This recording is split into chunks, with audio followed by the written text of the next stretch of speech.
March for Gaza কর্মসূচি আজকে ফিলিস্তিনে যে ইসরায়েলি বর্বরতা তার প্রতি আজকে সারা বাংলাদেশের মানুষ ঢাকা সোহরাওয়ার্দী উদ্যানে এসে জমায়েত হচ্ছেন। তারা একের পর এক মিছিল নিয়ে এবং ফিলিস্তিনের পক্ষে তাদের পতাকা নিয়ে তাদের প্রতি সহযোগিতা জানিয়ে আজকে সবাই সংহতি জানাতে এসছেন। আমরা চাই মহান রাব্বুল আলামিন যেন সকল মুসলিম দেশের শুভবুদ্ধির উদয় করে দেন, যেন সকল মুসলমান এক হয়ে তাদের প্রতিরোধ করতে সাহস দেয়।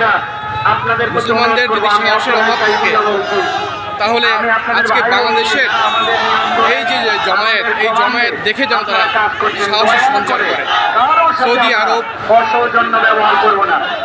সহ মধ্যপ্রাচ্যের সকল মুসলিম দেশগুলোর নেতাদের প্রতি আমাদের আহ্বান, আপনারা অবশ্যই ইসরায়েলের বিপক্ষে আপনাদের অস্ত্রগুলো তাক করুন, মুসলমানদের পক্ষে আপনারা থাকুন।